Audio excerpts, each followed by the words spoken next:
Today's episode is brought to you by Explore St. Louis. Whether you live in the area and you're wondering what to do, what to see, what to eat this weekend, or if you and your kids' team is going to be playing in any one of the tournaments in the spring, check out explorestl.com so you can get everything prepared, because the games aren't that long, they are exciting, but the nightlife is even more so. So check out explorestl.com, and now let's check out this episode.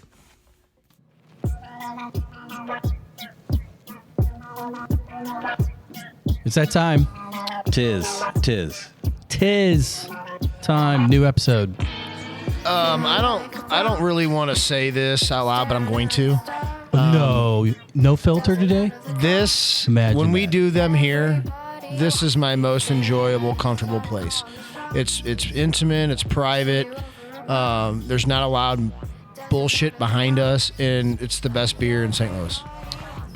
Well, where are we, Jared? I mean, if you're going to say that, let's give him a little prop. We're at the UCBC in the Grove. Urban Chestnut Brewing Company in the Grove. I agree, man. These guys kill it. The beer is, we've said it time and time and time again. Class, yellow, cold, good. It's so good. Good. Apparently, Germans are pretty good at making beer. And apparently we figured out how to make it like them, at least here at UCBC. Well, they do have a German that creates the recipes. That helps. You know, they're a Bayern Munich. He's a Bayern Munich guy. So, I mean, do you think he had a beer 2 days ago for old Franz? Did he pour one out? He probably took his Wickel and poured it in the alley. This one for you, Franz. Speaking of Urban Chestnut, we're down here in the Grove recording tonight. I want to let you guys know that they have coming up. It is called Wuppertanger Fest. It is on, I'm checking the 24th. January 28th, 1 to 5. So It's a really cool. It's kind of a get out of the winter time. It's a beer fest. Come down. They're going to have a party. They're going to have music. They're going to have all that. Come check it out. it's a lot of fun, good food, interesting people watching, and good beer. Yeah, we said that. And the jackrabbit, or the jackalope looking thing. It's a jackalope. Yeah, it's a Wolpertinger. Yeah, it's kind of like, what's that? Donnie Darko? Or what's the movie with the jackalope? I don't know. But Man, our you got it. guest today is a huge pizza guy and is versed, and we'll get into this later in the episode after we announce the guest. Write that down. I didn't know. But this pizza here, we can't go without mentioning it. The pizza here is phenomenal. Well, let's just, that kind of ties in, thanking some of our partners here. We get this early. Explore St. Louis, supporting the show. Go to explorestl.com. If you're coming in, because springtime's around the corner, Gallagher, Rush, Fuse, all of them are stacking the tournaments. So those of you that are listening from Kansas, with a lowercase k, Cincy, etc. When you come into town, come to the Grove, check it out. Don't get a hotel way the hell out, and I don't know.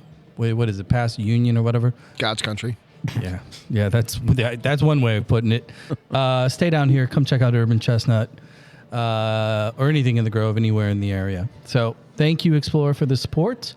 Ambush they got games coming up here shortly. Wintertime. Again, we don't have outdoor games yet. We still have another couple months. Fun, cheap, good family entertainment, high paced. Go check it out. Pinnacle points of the day. We're going to get right into it because I'm sure we got a few here.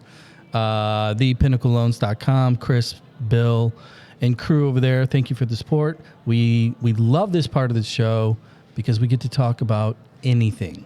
Therefore, Zach, you're first. Yeah, I might as well just go ahead and get this out of the way and let you guys make fun of me for the next, hour or so. But Is that it? well, maybe tomorrow. And I don't even think you have to say your point. That's true. Yeah, just add. Okay, stop fuel it. to the fire. Next. No. So I started at a gym about May, and God, listen, just chill out. I know you don't like working out anymore. I do, and I now can't because I have a hernia. and it sucks so bad. Oh my! Are you going to get the mesh? I don't know. I don't have a treatment plan yet. But, Did you? Is this like a lingering injury from cutting the deer out of your fence or something No, like that? this will be the third hernia I've had in my life. When you say workout, are you still in the jazzercise class? So did you get the hernia from jazzercising? No, I actually got it from lifting weights because I'm old. It was that and shaker lifting weight, weights wasn't it? Are not great. It was that shaker No, weight. we don't have shaker weights there now. Oh, okay. Yeah, but Oh my goodness. Let's skip right on past that. Jared, what you got? Pinnacle point of the day. You know, I'm going to be guilty here because this will be the second episode in a row that I've branched away from soccer. And it's sports-worthy news. 2 sports icons retired here in the last couple days. I don't care about Bill Belichick because I hate the Patriots and I hate everything about them. Yeah, but he was pretty good. But he was really good, and there's no his resume speaks for itself. But what I will say is whether you like him or not, Nick Saban retires. Let me tell you a little bit of the information. I love when he does this. You Me notice too. how you can't hear because his head is looking down because he's pulling his notes up on his He small has font. 7 national titles since 2009. He's won 9 SEC championships at Alabama. Yeah. I mean, come on. He's been in 19 straight bowl appearances. I know you're not a football guy, but no matter what sport guy you are, that's greatness. And dude's resume, he's the greatest college football coach of all time. Should be when he's paid $18 million a year or whatever it is. I mean, come on. I'm not even an Alabama SEC, fan. The SEC in football, it's just NFL light. So once they get on the roll, I mean, it's well, and it's I more get than it. Other it's teams, more than that because you still have the Clemsons, the Floridas, And let me back The this. SEC Let me will let me Ohio back this State. up a little bit. I'm not diminishing what he did. He's a great coach. He's won those championships because there's a lot of other great teams, great coaches that competed and have won in between his championships. But if there is a college sport that is broke, I would say football is shattered. Well, What do you mean? Oh, like here's what he means: the fact that the transfer portal announcements happened before the bowl games, which means, like Ohio State, as an example, when they played Mizzou, their 2 backup quarterback, actually their starting quarterback and their backup quarterback didn't play. Their starting quarterback transferred before the bowl game. That's what I'm saying. That's a broken system to me. The fact that you have guys that didn't show up. Marvin Harrison Jr., who was like, you know what? Oh, we're playing Mizzou. No thanks. I'll just sit it out and wait for my draft pick. I just That think kind the of whole stuff is system has messed up. jumped the shark. Yeah. I mean, because when you look at the salaries of the coaches, you look at the programs, you look at the donor base, you look at the tickets. It's not community. It's I not think the like point's collegiate taken, community. But if you look at the revenue the sport's generating, I'm not denying But that. only for a small handful of teams, by the way. Yeah, that's true too. That revenue isn't. I mean, it's nice, but a lot of programs run in the red. I think what every would be single year. interesting. Yeah, you've said that. Saban. Well, let me ask you this: college football lasts, let's just say, 30 years. Which college coach has put more players in the NFL? The most players. I don't If you had to guess, I would say Saban. I would say Nick Saban. I would too. It has to be. it's- Yeah. I mean, his offensive and defensive line, year in, year out, are NFL offensive and defensive lines. And their quarterbacks, and their running backs, and their receivers. I mean, they're all. So, Well- and you said that, there were other coaches and whatnot. So he's going to be replaced in the SEC. There are still existing coaches in the SEC. No one will be as Alabama will not win 6 national championships in the next 10 years. Won't happen. Well, I think NIL, transfer portal, and a handful of other things caught up to Alabama because now the money's spread out. Yeah, and that's not a bad thing. I still No, I mean, if there's think- going to be parity, I still think that sucks that the NFL doesn't have a minor league, and basically It's Alabama. the FCS is the minor league of football, which is why they finally started paying these kids and paying them in the open. All right, so I apologize. My pinnacle point 2 was football on a soccer pod. You're up. I'm kind of confused right now because my head's all in this football world now. No, my pinnacle point of the day is applying to those of you that have kids that are in the college process. because I was just today sitting down with my middle, going through some emails, et cetera, to potential coaches, things like that. Jared, you and I were talking about it off mic beforehand. If you are a parent and you have a child that wants to go to the next level, and I don't care what level it is, whether it's go play club, they're not going to get a D1 scholarship, but they want to continue to play, whether it's club or NAIA, anything in between. Get them in the habit of communicating with these programs, with these coaches early on, because what I've been figuring out is it's teaching my freshmen becoming sophomore, which is another crazy thing. The fact that they're communicating 2-3 years out, 4 years out from even going, but it's a good life skill for them to communicate with adults and advocate, because when they get the replies, it's good practice. So I'm only putting that out as a little bit of a PSA, because all of us are going through, oh my God, how do we make the next step for our child, or for them to get to where they want to be? Start now. It's pretty easy. All the email addresses are accessible. Just do it. That's not a fun Pinnacle point of the day, but it's a little bit of homework. So there we go. Zach, you've been doing the same thing, yeah? Yeah, very much so. And it's a full-time job, to be really honest. And, but it's good. I mean, it's necessary, and it is something. I go back to Glover when he was on, and he said you just got to do things that people don't understand. I hate Glover. We're calling you Glover, Jason. It's fucking spelled Glover. No, it's not. You don't call it, remember, you don't call it a four-leaf clover. Clover. I'm still calling it Glover. I don't care, Jason. Or clever. It's Glover. Glover, yeah. That's what I said. I think I'm contradicting myself. I'm calling it Glover. You just talked yourself in a circle. Hey, we're going to take a break. We're going to get some refills. We're down at Urban Chestnut in the Grove. Got our guests coming up here on the flip side. We'll be right back.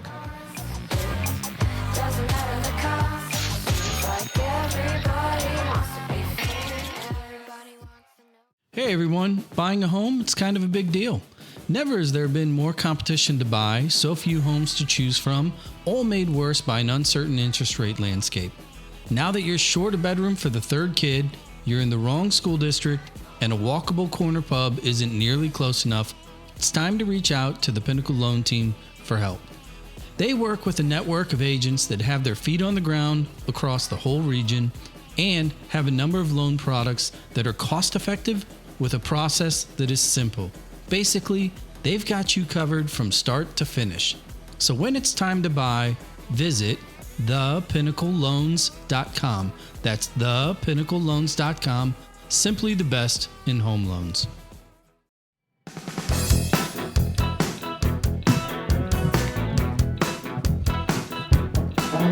We're back. This was a special request. Our guest has listened enough to know. He's a music guy, too. Picked it. Got a little Wild Wild Life. The Talking Heads. Down here at Urban Chestnut, we got the refills. Quick, let's spray the infield. Jared, what are you drinking? I'm going Balkan Street Lager. I mean, I don't know. Is there any other choice? Yeah, there are other choices, but Balkan is a good one. What's yours, Zach? Same. But like I said, I was here last night, and while the boys were training, and I tried a couple different ones that I hadn't had before, and they were all good too. And I think what am I? Wally's or Zwick? That's Wally's. Wally's, dude. Yeah, it's a little cloudy. It's awesome. That's the only beer they ask you where you're from, and if you say Granite City, they just pour you Wally's. I know. Because They're smart. They know better. Because they don't have high life. So we're going to roll our guest in here. He has lived his own version of a wild, wild life. He's had tremendous success between the posts as a player, as a coach, as a trainer, in spite of the fact he grew up on the wrong side of two rivers. No, he did not. Without further ado, as the fist bumps go flying from the St. Tom brethren, No, he's TK. not. No. TK. He might leave. No. Oh, you were St. Tom? No. Nope. I thought you were. Absolutely not. Oh my God, did I do that? I was. You did that. I was Duchenne. Oh. It was a little bit different back then.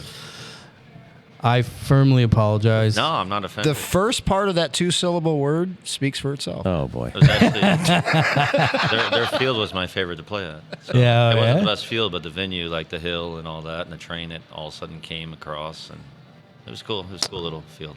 Tim I did play at Granite City too. Oh, on the glass, Gauntlet? the glass shards and pebbles. Awesome. What'd you think of the dirt? Did you like It it? was fine Yeah. until I saw the battery come flying across my face. That was my mom. Somebody, Yeah. it was somebody. But I saw a battery just go. I'm like, okay, we're in Granite City now. Tim Kelly, St. Chuck County, longtime listener, first time caller. Appreciate you joining us, man. Absolutely. Thanks for having me. Yeah, man. Things going good. Yeah, just getting back in the swing of things. Had a few weeks off. You're a little busy. You're kind of everywhere. Yeah. You've got you got an army of keepers, past, present, and future that are keeping you busy. Yep. So let's do this. You kind of know the lay of the land for the listener. Now that I could have swore you were St. No, Thomas. because he was Chire, right? Yeah. Oh, that's Went to right. the same school. Yeah, and, Brian was a junior when I was a senior, and his older Yeah. brother was my age, so Right. we were on the same team. Yeah. Yeah. All right. I used to spend a night at Brian's. Because we had that argument about Brian said he didn't play, though, until his senior year. Yeah, I think. I'm just kidding, no, Brian. He was my center back my junior I his know, junior year. I He was know. a stud. By this he can time, play. I've already received a text of him, mother effing me for the wrong school anyway. He loved getting get stuck in with people. Hey, so just kind of giving us a little lay of the land. You grew up out west, out northwest. St. Peter's. Early on, what club were you with? Or multiple clubs? Like my first club ever was called the Pioneers. It was kind of like a feeder little club for Duchesne. My dad coached. And then I went to Gallagher. How old were you? Going into seventh grade, and then they cut me going into freshman year. Oh, yeah. Do you know who it was? Do you remember? Yeah. Can you name names? Yeah, I don't mind. We've talked about it. His name was Lou English. Good dude. Okay. Yeah, good guy. I don't blame him. I mean, I was probably really skinny, and it actually probably made me better because I actually played the field after that, which I think helped me quite a bit. Were you a keeper out of the gate? I started as a forward. My older brother Dan, who played at SLU, he was a goalie. So then I started at kind of U12, just indoor, and then Gallagher picked me up, and then by freshman year, I didn't make the team. I wanted to play the field, but I played goalie for Duchesne, and then for Levy, I would play the field. You know what's funny? Gallagher, whoever that coach was, made a mistake, or maybe didn't make a mistake because he just said it helped him. Yeah. Pat Noonan also played for Gallagher, got cut as a youth, went to Levy. And see Miggy where he's at. Perez Yeah. also got cut by Gallagher, and Yeah.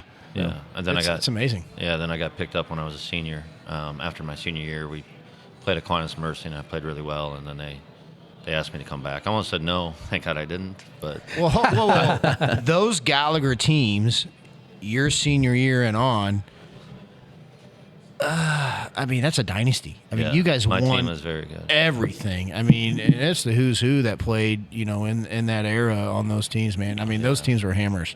Yeah, our team was pretty strong. So we've talked about this off the record in the past, talking about kids that you were training, things you were looking for, and one of the things that you've talked about, as far as like player profile, is an extension beyond soccer, and that is you're a big fan, you're a huge proponent of multi-sport athletes. I am. Talk about your own experience. What were the other sports that you were playing, and if you can, try and tie it back to soccer and where you see the value, whether it's physical, mental, technical. How do you view multi-sport athletes and those sports to the game? Yeah. So my favorite sport is tennis. That if I was good at tennis, I would have continued with that. It went tennis, basketball, then soccer. I played tennis all 4 years of high school varsity.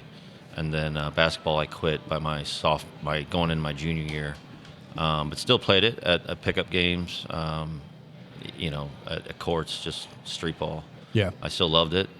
I knew by that point soccer was going to be my thing. So I didn't want to give up tennis, and I think I loved tennis so much because I was in a team sport, and then I became just an individual player. So I didn't have to rely on anybody, or nobody had to look at me when I messed up. It just was always on me. So I really gravitated to tennis.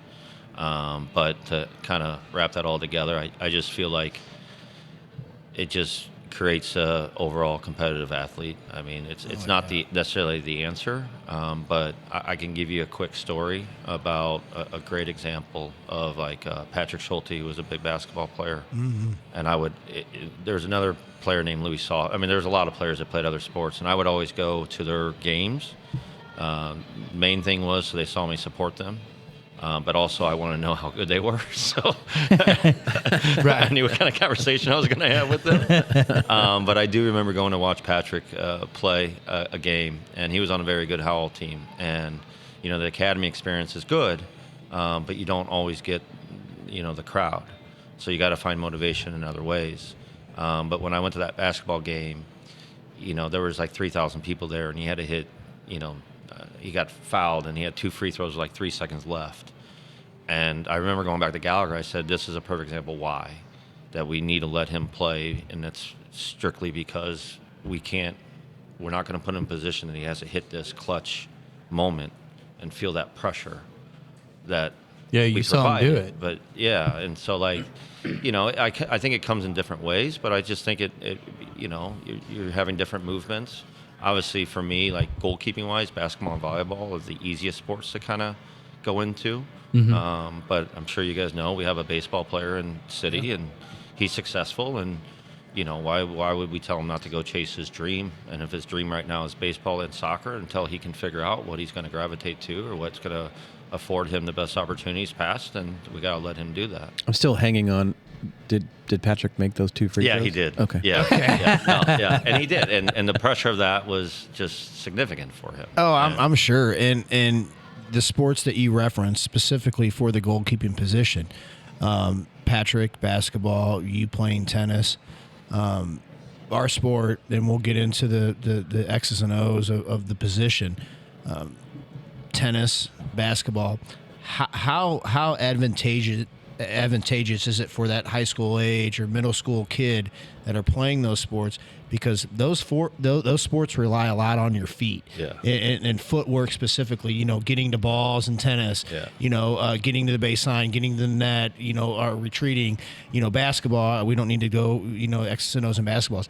I mean, that's like natural off-season training for the goalie position, is it not? Yeah, and that's a great point. One thing I want to stress too, though, is I can't speak on field players, right? Because I do feel like it takes years to master the ball, and goalkeeping is really trying to master their body. And in my opinion, just from my experience, I think it takes about 7 or 8 years to master the ball for most, like the average player. I'm sure Messi just, did what he did from an early age, as we saw the videos and all that. But goalkeeping is really about mastering your body and physical part of it, and I think that only takes about 3 or 4 years. Well, let me ask you about the mentality of other sports, the individuality of tennis, for example, and then the role of a goalkeeper, because all of us have obviously been around the game our whole lives as well, and you're the only goalkeeper at the table. There's a different kind of there's a different camaraderie. There's a different kind of chemistry that occurs even within the 11. There's still 10 field in 1. Yeah. So how do you look at preparing young keepers, even that are advanced, in managing that individuality, or kind of that island sometimes on the field in training? Because even in training, they're isolated out for the majority of training. Yeah. Do you address that? For sure. And so a little bit of insight. Yeah, so say if I have a group of 15-year-olds, and I'll just say, how many of you made a mistake? How many of you had a ball go through your hands? How many of you, and they all raise their hands. And I said, that's one connection that you guys all have. So support each other, because no one else on the field necessarily knows what that feels like, right? And usually the defender and midfielder is, I'm not saying they're upset at the goalie, but they're expecting him to do his job. And when he doesn't do it, there's still an expectations. But the goalie that's been working 3 or 4 guys have been working together, that they can kind of humanize that. And I think on a human level, I try to get them to support each other, but also to understand that they use each other to get better, to go to wherever they're going to go. Because they're not like, if it's college, if you two are goalkeepers, they're going to have to pick one or the other. They're not going to necessarily recruit both, because if they find out, then they both might say, well, you never were honest with me and you're recruiting my buddy so-and-so. So you try to stress that to them and get them to buy into that and believe in that. And then also to understand that coaches make the decisions. So it's don't blame the player. But I think my biggest thing is actually the parents. The players are the easy one. And I don't mean that in a bad way, but Hold on, let me reality. timestamp this. This is going to be a highlight clip here. well, it's reality. I mean, I know that, like, you can get where, like, if a parent's son isn't playing and the other parent's son is playing, then could be some animosity between those parents just because of jealousy or and I get it, because it's your kid and he's not playing and you see this other guy in there. But again, it goes back to performance, or it's someone else's decision. It's not in your control. So don't take it out on the players or my parents have told me some bad stories when I was a kid about other goalies' parents, and I like not talking to them. I was like, are you kidding me? Well, so let me add another aspect to the question, and that is kind of the mental preparation. Because you were talking about you made the connection between the 15-year-olds in your example, where it's like, who's made a mistake? They all raise their hand. But when you're on the field, you got 110 yards or whatever the length is. Yeah. When the other 10 players, the majority of the time, when they make a mistake, 30, 40, 50, 60 yards away from goal, 100 yards away from goal, the repercussion or the fallout is somewhat tempered, right? How do you work with young players that are starting to really advance and manage the mental side of, and the reality of, they're going to make mistakes? And when a goalie makes a mistake, a lot of times it costs a point, right? Yeah. Do you approach that? How do you communicate through that process? Yeah, so just some traits, for example, would be resiliency, and right, you're not going to forget that you gave up a bad goal. You just got to deal with it later, all right, and you got to move on really quick, because the team that you're playing against doesn't give two craps about your feelings. Yeah, be a goldfish. Yeah, and so like you have to be able to move on, because as a coach, if I saw another goalkeeper that we're playing against is head down, and I'm telling the team or the head coach going, go at him right away. Yep. Don't hit him hard. Go at him. Put balls in the box. Like, make him. So you can't show it, number one. So even if you're feeling it, you don't show it. You don't show anybody anything that you're beat up. So kicking the post or things like that. Yeah, I mean, idea. To a point. Or yelling at your wing back, Yeah, I mean, I get what you're saying. Yeah, I mean, you have to be resilient. You have to be kind of stone cold with it. Yep. And you have to, and also the most important thing is probably understand that it's a process, and someone making a great save that's ability.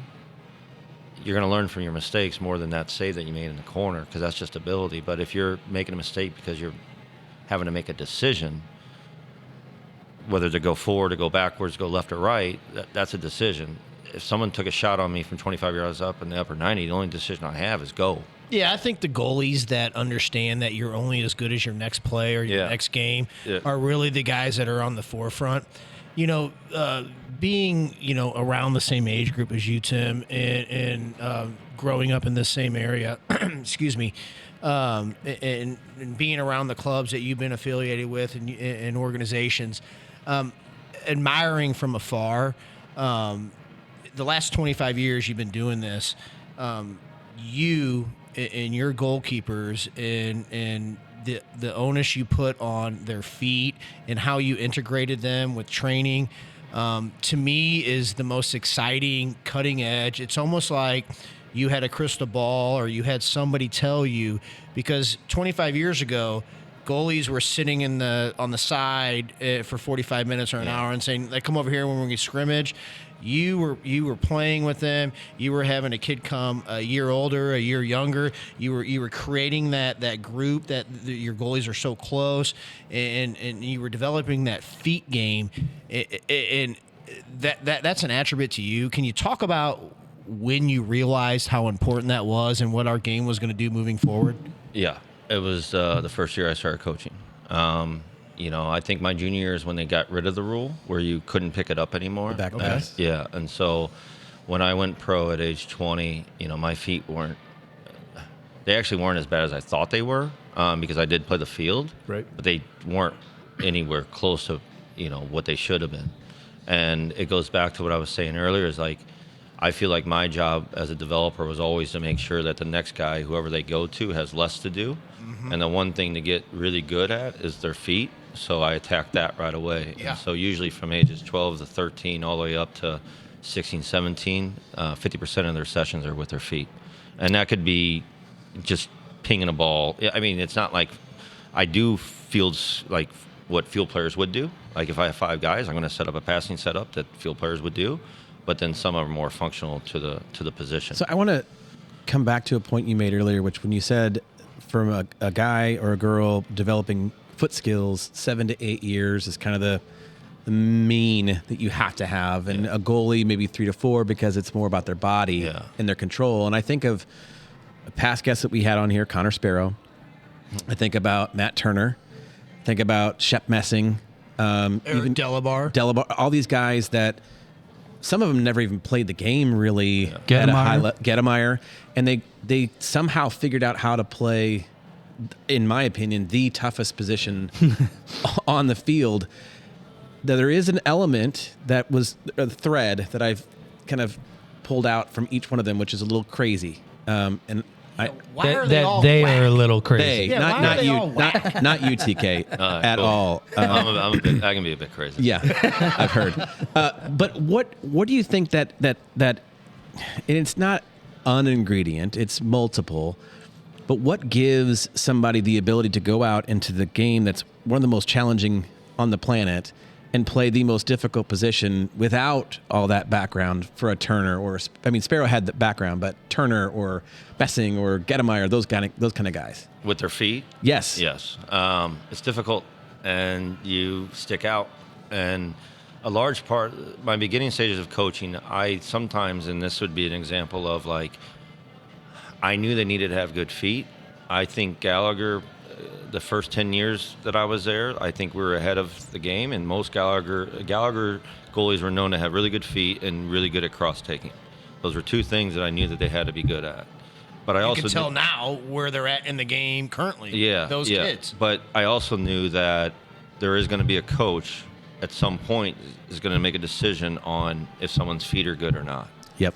And so my job is to equip them to have the best opportunity they can have. And if I don't do that, then I'm shortchanging them. Now, reality is some of them have underdeveloped feet, meaning they just haven't done it enough. Yeah. And some people do have what I call just hard feet, and they're capable, but it's not really flexible. Does that make sense? Like, yes. Like Connor Sparrow is a good example. He could probably go on the field, and there's another kid, Tomas Gomez. Well, no, they're not kids anymore, but Tomas Gomez, right? Sure. They're very similar. Like, there was one year, I know I'm going kind of all over the place, but there was one year that I had 4 goalies from Lafayette High School. Yeah. All on varsity Lancers. team. All 4 were on varsity team. 3 of them started on the field. 1 of them in goal. That was honestly one of my I was like, this is awesome. That's fucking nuts. So and they were cool with it because the coach had to pick the goalie, and they picked a senior. Tim. So what did So I think his name was Jean-Luc. Yep. He was somebody, but regardless, Jean-Luc was one of the brothers of Logan, Logan, the Ponchos. Yeah, so Logan, he's the older one. And then Jean-Luc was the oldest. Yeah. So Logan and Austin, and then Jean-Luc. But it affords players opportunities to be in position to make a team.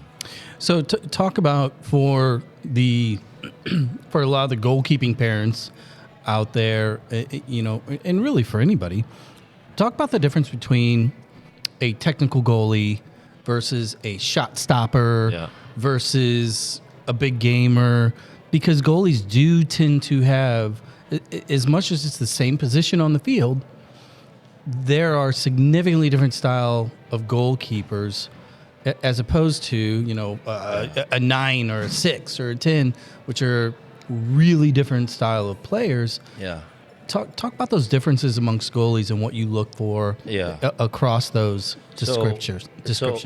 So like, and again, I'm just speaking for myself, but for me as a developer, like I'm trying to find what they're good at naturally, and it's not a cookie cutter. So I can't train everybody the same. So maybe 90% of it's the same, but that 10% is very unique to that one player. So body type, physicality, what their feet are like, right? And so what I would rather do versus trying to make a lot of things good, I want to make what they're already good at unbelievable and try to make everything else good. Yeah. Right? Where I think a lot of coaches, whether if it's field players or goalkeeper coaches, this is awesome.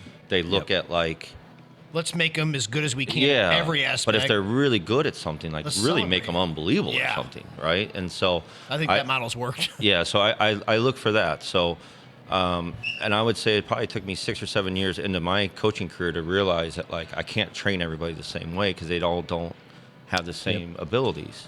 It doesn't mean one's going to be better than the other. Because at the end of the day, the higher level you go to, the harder it gets. The shots get harder. They're more placed. It's just faster and all that stuff. So that's when it comes back to ability again. So again, I think you have to try to find the uniqueness of each player and what their skill sets are. I got a question. You, our listeners that are big-time listeners know of Tim Kelly and where you're at now. Currently, you're the City 2 goalkeeping coach. Within this City Academy, you started as the Academy coach. Yeah. For our listeners, you worked in the collegiate game, SLU twice, Lindenwood. Yeah. You've been in the club, and you've coached all different age groups in the club. What is your favorite age group to coach? And you don't have to specify it by gender either, because I know you have a passion, especially with that current goalkeeper that's in the women's program at SLU. Yeah. What is your favorite age group to coach?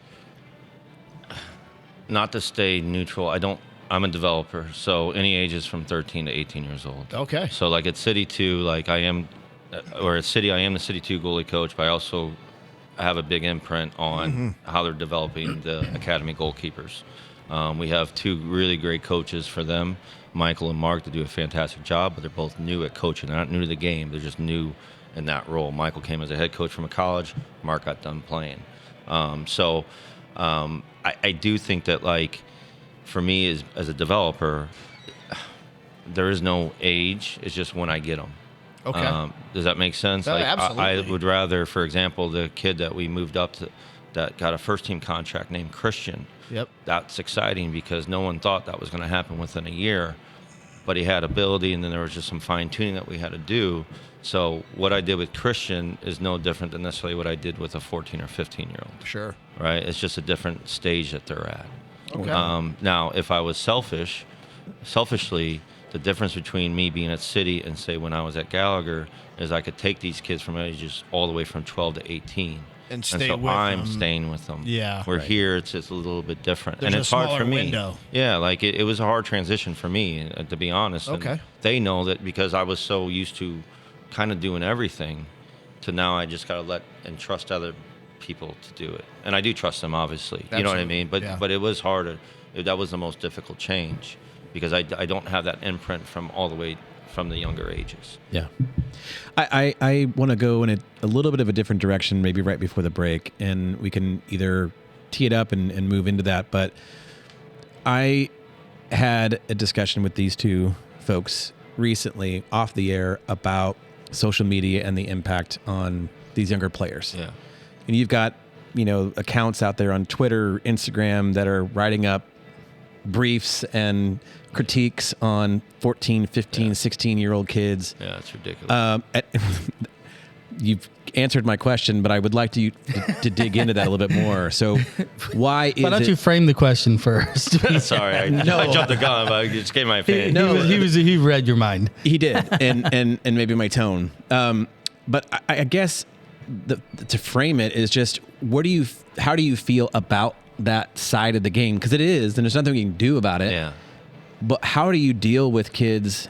And I talk about kids because I'm talking about the non-pros. Yeah. So the academy kids that are getting the exposure, they're getting 14, looks. 18. Yeah. Yeah. How do you handle that side of the mental game and prepare them for whatever might come after that? Or what are your? I guess let me back that out. What are your general thoughts on those types of accounts and activities? And then how have you adapted your coaching and development style to address it? Good question. Okay. First one, I think there's people that are just bored and they want clicks, and they really don't do their research on these goalies. They see them 1 or 2 games and they forecast what they're going to be like. They have no idea what their ability actually is, who they are as a person. So when you do get these, publications or whatever, and they rate so-and-so one of the best in the country, it's good that they see it because it maybe puts some pressure on them, and this business is about creating pressure for them to kind of be resilient to get through, but it's also to keep them humble. Yeah. I think one of the biggest deterrents for growth is arrogance, because usually you look at everybody else before yourself. Mm-hmm. So I think the best thing that we can do is, we can't control, obviously, the posts that they read, but I can say the environment can humble them, the game can humble them, and reality can humble them. In that goalie position, in that position specifically, which you have a doctorate in, is there a fine line between arrogance and confidence? Yeah. Like because I feel like the best goalies in the world aren't necessarily arrogant, because I think we're using that as a derogatory term, and that's for our point here, should be used as it. Except for Martinez. But but the best goalies in the world are definitely effing confident. Correct. So there's a fine line there. Yes. So my personal opinion, I would love a goalie who's very confident with a touch of arrogance. Okay. Not arrogance with a touch of confidence. Makes sense. Ooh, Arrogance is, it's not good. It's not good. You hear that, Jared? I heard it. Are you saying strikers, it doesn't apply? I'm not a striker. It's 44 years. I haven't figured that out yet. Hey, we're going to take a quick break. We're going to get some refills down here at Urban. We're going to play a little widespread for our boy. How many of these are you going to? At least 2. 2. And they're in town? Next 18th, 19th, and 20th. At Stiefel. Yeah, Stiefel. See? ExploreStLouis.com. Yeah. Love it. Concerts. Go see Widespread Panic. You'll see TK there. Buy him a beer on us. We'll be back right after the break.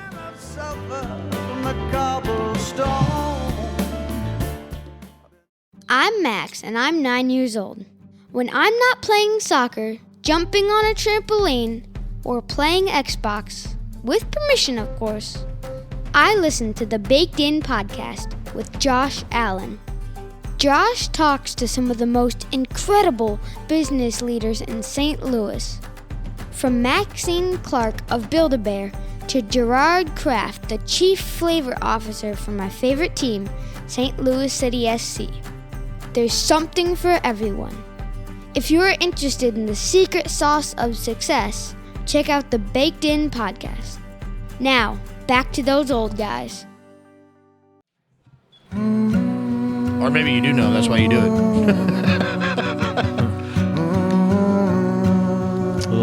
I thought you might like this one, man. Is this Man in the Woods Justin Timberlake? Yes. Well, you said you just watched this movie, right? I did. That's what kind of why. Well, he mentioned Pearl Jam earlier, and we just played it live the other night. Yep. So I kind of coming in through the side door here with this one, man. Solo. This is a solo run, right? Well, this is the one where he did the score. Soundtrack. But he did ukulele. On the well, it's from the movie Into the Wild. Right. But when he was touring, that was when he got into ukulele, and he was touring by himself, because I saw him at the Fox Theater. You said side door? I occasionally go in the back door. We know. That's the only way. We know. We're back, and right on cue, Jared screws it all up. Joining us today, we've got TK, Tim Kelly, City 2 goalie coach. Goalie, what's your title, man? Because you got a lot of things you got going. City 2 goalie coach and lead academy developer. So that's a lot. Yeah. You're the man with all the gloves. I want to ask something that we were kind of talking off the mic a little bit, like mentors, and I brought up a couple of the other goalies that we've had on the show. Yeah. And every one of them said the same thing. They didn't have kind of a North Star mentor through their playing career, and some of them became coaches. So for you as a younger kid, you said your brother played goalie, right? Yeah. Was he kind of your go-to mentor? Yeah. Or did you have folks that you could look up to? The biggest thing back then about goalkeeping training was you only really, my goalie coach, I had 2 goalie coaches that were most impactful, Eric Delabar and then a guy named Steve Fuchs. But the reality is that you only did a summer camp, or I saw Steve once a week on Saturday. So you're not really building a relationship. It was just more come in, train, do your job, Go. get better, go back, then you go see him again on Saturday. So what shifted was the fact that I was afforded the opportunity to be around these guys 4, 5, 6, 7 days a week. Then you start building trust and relationships, and that's probably one of my greater achievements is just being friends with the goalies that have gone on and still talk to and care about, Let's get into a little bit of that, because I want to shift a little bit into the results. We've been talking about the process a lot, what you focus on, what you look for, things like that. But that process has resulted in tremendous successes. You have a laundry list of players that have come up under your guys' leadership that are playing at the highest level. So let's just go through some of that, because what I love is I often ask individuals whenever they experience their success, whether it's a full ride to Clemson, Chuck Nash last episode, or you get your first pro contract. I always ask about how the parents felt. You are in essence a parent to a long list of these goalies. How does it make you feel when you 20 years later, however many years you've been doing this, you got a lot of good kids out there. Yeah. And What's it mean to you? And how many of the kids that he just mentioned called you before they told their parents? A couple of them, and sometimes I would just know before the parents, a team calling me to do some scouting. But it is sad. I don't have children, so That you know about. so I don't have children. So I remember I listened to one of your episodes, and Jared here made a comment about like one of my retweets, and this is not a knock on you. But It's okay, we it was do. borderline bragging. It's not bragging, it's pride. Yeah. Right. So But the point of that is because I don't have kids, so I see them. I'm not just coaching them. I mean, I'm going through breakups. I'm going through, being grounded. It's soccer's like 50%. And Jared created the environment that you're talking about. He didn't create the environment. He kind of illustrated might it. have. No. Yeah. Where you, out of necessity or out of just a vision for how this needs to be done, you created somewhat of a fraternity for each one of your players that you coached from early on in Gallagher all the way up through SLU, all the way up to now, to where they are part of your family. Yeah. And they look at you as not only a mentor, but a father figure. And as that grows, maybe more of a brother. And I'm assuming you go to weddings and you're godfather to a lot of little goalies out there. And that's a testament to not just your ability to, impact on the technical side of the game, but you figured out, and this is a thread that I've seen with a lot of coaches we've talked to, on the emotional side. Yeah. And becoming a trusted advisor for those players, and that's a huge deal. So yeah, no, it is. kudos to you. Thank you. And to kind of go back to your question and then to hit on that, I think if you don't show the human side of it, then it's just business, and then you're not going to get the most out of your player. If they know that you care about them, then they're going to do whatever you ask, not by taking advantage of them, but them just trusting that you have their best interest. To go back to your question about the process, if I got them when they're younger, my job is to make sure that they're stable enough to perform at the age that they're at. So that way they can stay afloat and be a part of the top team. Because if they don't perform, they might get moved off. And so right away I look at things that the game demands at whatever age they're at. So what the game demands at age U14 is totally different than what the game demands at U18. And so I'll make sure that they're good at things that the game presents, then I have a long-term goal of what I know it's going to be like when they're 18, 19, 20 years old. And so when I talk about like the foot skills, like that's a long process, right? But if I know the kid is struggling at crosses at U15, and I'm big on crosses anyways, I'm going to probably substitute some things to make sure that he starts having success.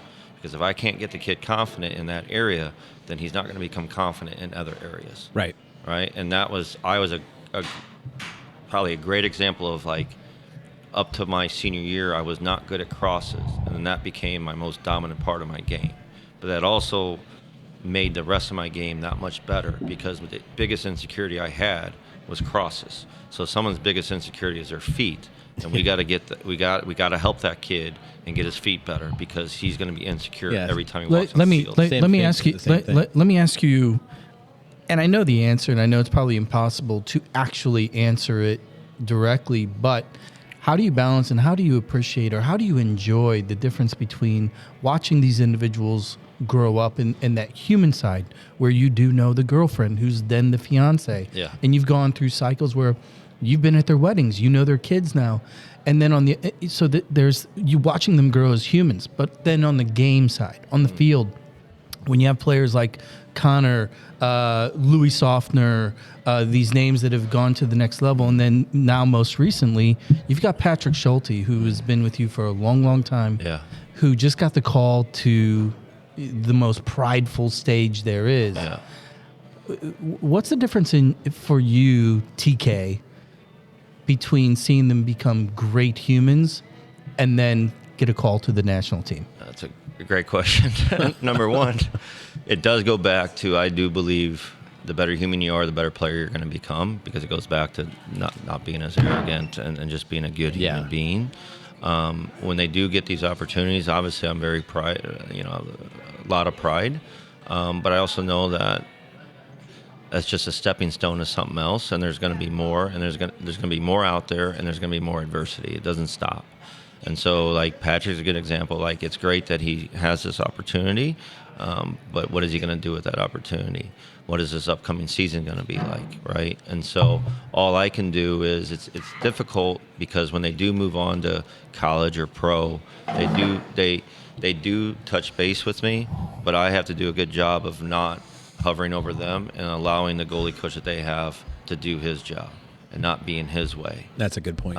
So I'm more of a sounding board, and there when they need me. Usually when I reach out to them, it's just more about, it's a little bit about soccer. Yeah. But is your name at the bottom of the offer sheet with 1 point, 2 points? No. Finder's fee. Oh, yeah. No. I wish. I never got a kickback on any of these guys. Well, now they're listening. Well, here's where you might get one, because we need to touch on this. Excuse me, because I know you have a lot of pride.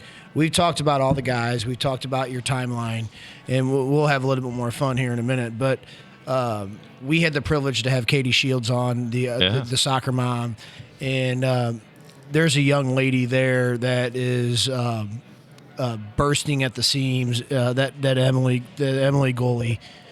How much pride do you have there? A lot. Yeah. I mean, because you coached her since what, 12? Yeah, and I think the pride comes from, because I was always a boys coach. And then I took over the girls' side at Gallagher. And I think for the first couple of years, people just assumed that I was more for the boys.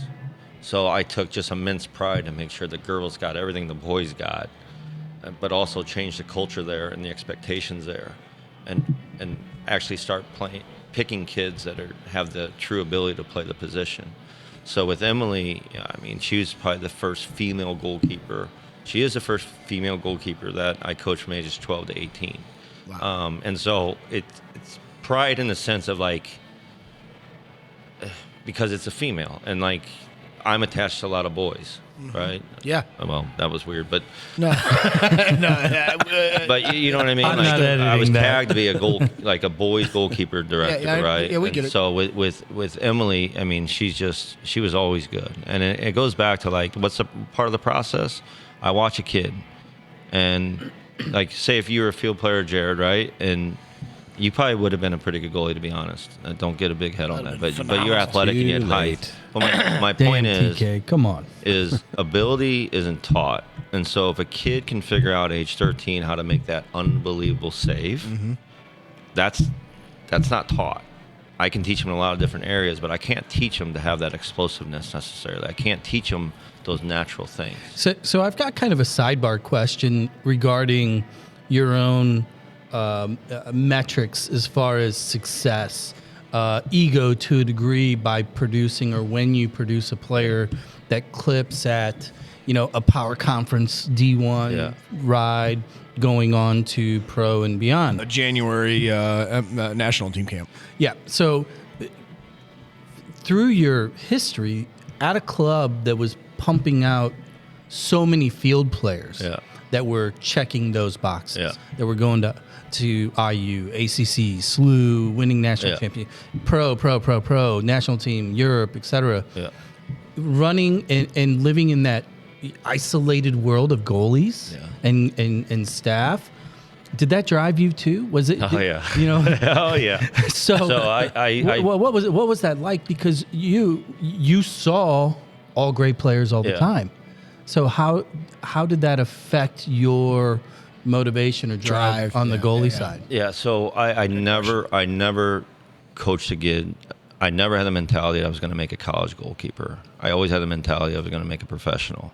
And with that mentality, I knew if they didn't become a pro, they're still going to be a good goalkeeper.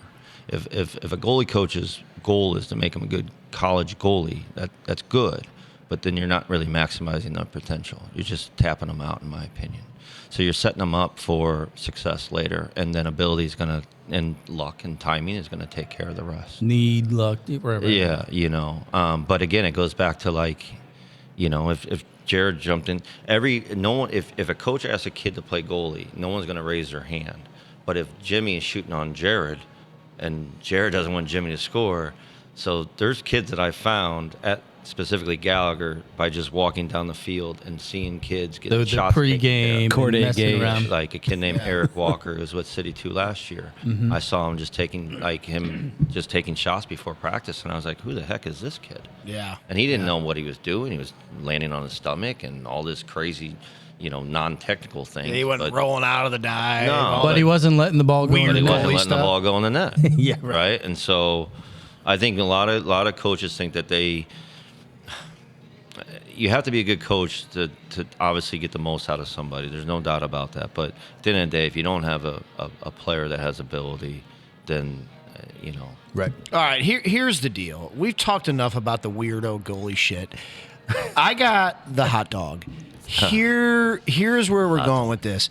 All these hoity-toity people in the world that want to poo-poo the hot dog about it being case meat and whatnot. I don't know who you people are. The hot dog is an American institution, and it's delicious, especially with all the fixings if it's done right. Tell me about the hot dog, and I think you think it's a sandwich. I'm just kidding. You don't think it's a I sandwich. do not think it's a sandwich. Can we talk about the hot dog? Because I love hot dogs. Yeah, we can spend a few minutes on the hot dog. I mean, the hot dogs, it's good. It's a good snack. I mean, you can do it on the run. TK loves hot dogs. No, I know this. We, I think during COVID, there was, we had plans to do sandwich tours. Yeah. We hit up Crown Candy, Candy. BLTs, right? Delicious. Yeah, I know. Let me ask TK a very serious question. If I put bacon, like the amount of bacon from a Crown Candy BLT, Yeah. and tomatoes, Yeah. and a little mayo, Yeah. maybe a little lettuce, Yeah. Cucumber. on a hot dog bun, Yeah. is it a sandwich? Without the hot dog? Yeah. You just put a whole bunch of crap on a hot dog bun. Yeah, I agree. But if I put a hot dog on white bread, switch the BLT out. Oh my God, we've totally jumped the No, shark. but we need to talk about this because It's a hot big dogs deal. are delicious. I didn't say anything about the taste. There's a lot of people that let's think talk hot city. dogs suck. Semantic. That I'm ends up gonna- being a you hot know, dog I sandwich. do want to get into city because I think that one of the things I really wanted to get from you, TK, is you have a good relationship with Jared. You've known him for a long, long time, and JB even. You and I have never really sat down and talked, but I've really enjoyed getting to know you over the last hour or so, and I can feel the passion that you have. And it's infectious and it's obvious and it's really, really cool. So how were you able to translate that into the new role at City, where you are not developing the kids anymore? You're kind of getting these guys that were coached by other people like you. Yeah. And so how do you make that transition from, being the guy that kind of helped shepherd them into these spots to now going, okay, you have some traits that I really like, but here's some things we need to sharpen up on or soften down. Like, how did that happen? Will you answer the hot dog question after that? No. No. I love nachos too. No, I mean, it was difficult more because that's what I was used to doing. Yeah. I do have a lot of trust in the guys that I work with. Sure. My job hasn't changed too much. It's still about getting goalies to the first team. Yep. So it's changing the environment wise. But whenever I get them, again, it's just what do they need the most and how can I get them there as fast as I can? And, a good example is Christian this year, Christian Oliveras, who just signed a first team contract, and he came to us and we took a chance. He had a one and one, meaning one year and then 1 year option. And I could see that he had the technical ability, but he had no idea how to move inside the box. His positioning was way off, and if you have bad positioning, then you're going to have bad decisions. So it was very clear on what I need to tackle with that player. So a 17-year-old, though, is a little bit easier because they're a little bit more physically formed, so therefore they can control their bodies more. Yep. Right? And so something that maybe someone's more efficient because they've been doing it for 3 years, I can catch them up in 6 months, 3 months, whatever it might be. I do have a follow up to that. Hopefully that answered your question. It does, and I love that answer. And I this might be a dumb question because it's coming from... Is it about hot dogs? It's not. Okay. Completely from an ignorant standpoint, but goalkeeper of the year for MLS was Berkey. Yeah, he's unbelievable. He is unbelievable, but did he have much of an impact on the City 2 side of things, or was he able to kind of work with some of the players you got to No, to I mean, the way we do it, and Alex is great. I mean, Alex, the director of goalkeepers and the first team goalkeeper coach, like he's awesome, and he wants our young players, and so does the club in general, right? They want our young players to get opportunities if they have earned it and deserved it. But some of, like Nick Bishop, who's a young 16-year-old, he went in with the first team like 3 or 4 or 5, 6 times last year, maybe because of an injury, maybe because they needed 4 goalies that day. So Roman's impact isn't necessarily him interacting with us, but just watching him. Yeah. I mean, even for me as a goalie coach who's now 46 years old, I mean, we have these windows and I get to just watch them, and you pick up little subtle things that maybe you wouldn't pick up. How about the 75-yard side volley up the sidewinder sideline right to people's feet in stride? Ridiculous. Well, Pretty good. I'll take that. The Berkey side of this conversation was in the back of my head, and I want to add another level to it. Like, at what point, because, I mean, you're talking very technically, and I get it, and I appreciate it, and I think anybody listening is like, okay, these are X's and O's. It's really good. But as a lover of the game, with Berkey in particular, was there ever a point like when you knew the name was coming in, or when you knew you were going to be there with him, or the first time kind of maybe a little bit of training, did you ever have that point where it's like fun, like you were a kid, like you were a fan? And what did it mean to you personally, knowing you're wearing the same kit, the same gear, you're part of that club? Yeah.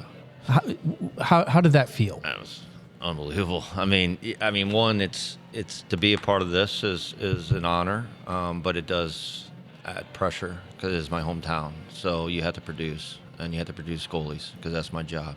Mm-hmm. But specifically with Roman, like to be able to watch him, and when I was at Gallagher and I had Sparrow or any of those other guys, like usually we're watching European goalies. We weren't watching MLS goalkeepers, right? Their positioning's totally different. You could tell that like the MLS goalie was starting at the 4 or 5 yard line, where the other guys are way back. Just all these little things that are big impacts.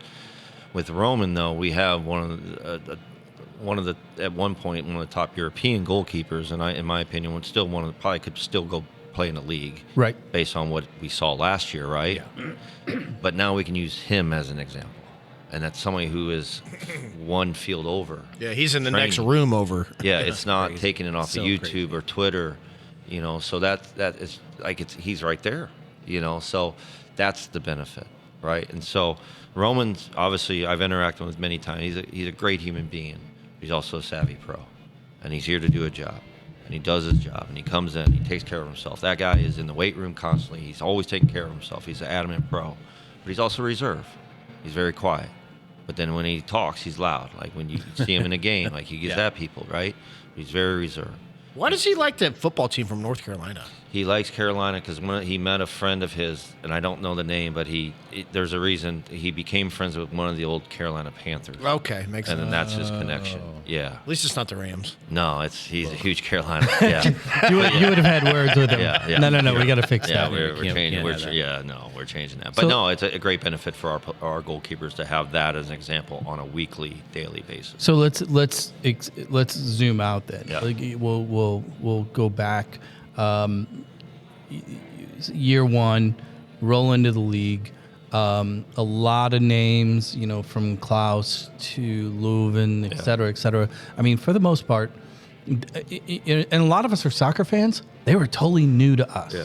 And our backyard is loaded with people that kind of know the game, or at least claim they know the game, right? Did you have any idea that this season would go the way that it did? I have to assume because you seem to be very pragmatic. Going into the season, you're probably like, look, let's just be disciplined. Let's not embarrass ourselves and compete. But halfway through, going towards the end, you finish the year top of the West. What did that mean to you? What was that experience like, exceeding all expectations as an organization? Yeah, being a ground level higher too. I mean, that's the pride's got to be killing you. Yeah. That pride comes pressure, though. I do think, it was unbelievable. But I did know that, Lutz, the sporting director, is a great human being. Obviously, he's pretty outspoken at times. But he knew the league.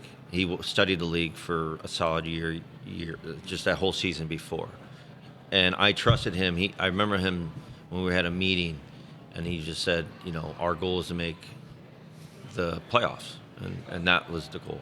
And he felt like he could provide a team that could at least make the playoffs. For us, that beginning, those 6-7 games, wherever that was, when we went on that run, the number one thing was to take care of the spine. So if you notice, he did take care of the spine. Yes. Right? And so I think any team, high school, college, pro, sixth graders, if you have a good spine, then you can kind of build out from there. Mm-hmm. What this does, though, in my opinion, is it's great for our city. It's great for the game. It's great for our fans. But I just hope that they understand that what we accomplished last year is rare. And can we follow up with that? Time will tell. But understand, this is our second year of a professional club. Yeah. And there's teams that have 20 to 25 years head start on That have never won. Well, and never won the Western Conference for sure. My thoughts are, and this is where I'm like the fan, and I take all the St. Louis side out of it. I'm a fan. St. Louis guy, you're a St. Louis guy. Yeah. The style of play. Do you feel like, because you're in it, is it conducive to win in our top level league? Yeah, if you have the right players. Okay. Yeah. I mean, look, you can play any style if you have the right players. Yeah, I agree. You know what I mean? So, now the question is, it's subjective. Like, one person might like a certain style, another person likes another style, but at the end of the day, you got to have ability. So You I'm gotta have going play. to ask a question that JB's been chomping at the bit to ask, because you talked about your pro career. High school versus club? Nope. Oh, okay. Your pro Is career. Kansas relevant? Well, yes, that's what I was getting to. So your pro career landed you in one of our nether regions. Yeah. Well, it was Kansas City Wizards. Yeah. For a cup of coffee. It was the second year of MLS. Do you have the rainbow shorts still? No, I don't have anything. God, I wish I had those. Yeah, I mean, it was. Those are cool. Yeah, I mean, Was I know Mo that. Johnson on the team? Speechless. Yeah, so that's how I got to the team. Mo Johnson and I had the same agent, and then when I was at Flow Valley, I was on TV for the U19 Gallagher Championship, the national championship, and that's how I was found. Missouri State, we played him in the preseason or in the like the spring season. I thought he broke my back one time. He's how? Like just Jumped on? freaking no, just ran through me. Yeah, he's great human. Yeah, We don't need to know about your post game party. yeah. He was Mo Johnson was a great guy. He was the one guy that would take me out to dinner and like hang out with me, and not hang out with me because he was much older. Yeah. Yeah, but I wasn't ready for that mentally. No. Not even close to be in that environment. Would you love to have what these kids have now with the mental training and the understanding of the ups and downs that they have? Because when we were growing up, even if we were good players, this was so foreign. Yeah. These kids have such a high leg up on what's going on. It's just awesome that there's people like yourself and the other people that are connecting with them at a mental level Yeah. outside the game. Yeah. Yeah. I mean, it's twofold. Because do you pat them too much? Right? Do they learn actual resiliency on their own? Or do they always have someone in their ear tell them one thing or the other? Right? And so there's a fine line, I think, in a strategy of like making sure that you can't hold their hand the whole time. Yeah, Right? And well said. you got to teach them how to not have their hand held and to get through things. Yeah. Because at some point they're going to have to get through things somewhat on their own. Yeah. Right? And it may not be till they're 18 and maybe when they're 22, 23, but they're all building blocks to that moment. Yeah. And so, but with the positive is that it's not too old school, where then there's Right. no conversations. And then you're guessing and you're looking behind your shoulders and you're walking on eggshells. Yeah. Right. And so I think there's expectation. I don't know if that answers it clearly, think it but does. I think Love that answer. But I think it's a twofold, and I think it's a heavy balance of both. I'm old school, so like that's how I treat the goalkeeper. But I think That's why you like hot dogs. you know, Yeah. one of the things Lori Kolupny talked about was she just went outside and played. Nobody told her to. Survive. Nobody said, "Hey, you got to go out and do 80 reps or 150 reps or get a triangle wall and start." She just did it. But now we have coaches, we have parents who are a little more educated, for good or bad, and so Yeah. there is more of that kind of. I like the word padding. Coddling is a little too much, Yeah. but I think I like that, and I think that's that balance of finding that, pushing it, but also then pushing them and letting them figure it out on their own a little bit too. So Be a resource. Don't I love that. always be in front. Yeah, and I know we're coming to the end here, but this has been a really great time for me Appreciate it. to get to know you, and I think our listeners are really going to love your stories and the Well, passion. Other wanna than go for hot the dogs? stupid shit that Jared asks. Well, But I got two simple questions for you. One, free time. What do you do? No soccer. What do you do to have fun besides chasing down nachos and hot dogs? Concerts. Concerts, music. my thing. Music's my live thing. music. Yeah. Yeah. A much tougher question because you told us there was one question that was off the record, but Yeah. I'm not going to ask you that. Yeah. But if you play FIFA Yeah. and you build your team, Yeah. do you put a St. Louis goalie in goal? Yeah. Tim Kelly. Can I? But I do want to add one thing, if you don't mind. Yeah, absolutely, man. Just to the parents of a goalkeeper. Just support them when they're driving home. Don't talk about the game. Just get them ice cream. Love that. Ice cream. or hot dogs. They already have pressure. They know they messed up. They feel Yeah. pressure from their teammates. They feel pressure from the coach. You be the good person. I love it, man. Well said. I mean, that's a universal line of advice. Are you guys listening? Because you guys got those long rides home. Oh, Yeah. they're long. Kids are dealing with things that parents may not understand, especially if they've never been a goalkeeper. So just support them. My parents never said a word to me, and that I want to be a goalie in my next life It's fun. I think it's the funnest position. because I'm weird. I have I'm a weird feeling enough. It's ain't probably I? going to be You like are a three-toed weird. sloth, dude. There's nothing goalie in your You're a future. very good goalie. Hey, we're out of here. Thank you, Tim Thanks Kelly, again. I for joining appreciate us, it, guys. man. Really appreciate it. Zach, Jared, thanks for everything that you do. Urban Chestnut, You're welcome. John, Dave, appreciate the hospitality. ExploreSTL.com. Check it out when you want to do stuff. Concert calendars all over that thing too, by the way. Oh, yeah. Go there. Chris Bill Crew, thepinnacleloans.com. Rates are dropping. Go get yourself a house. And we're out of here. We'll catch you next time.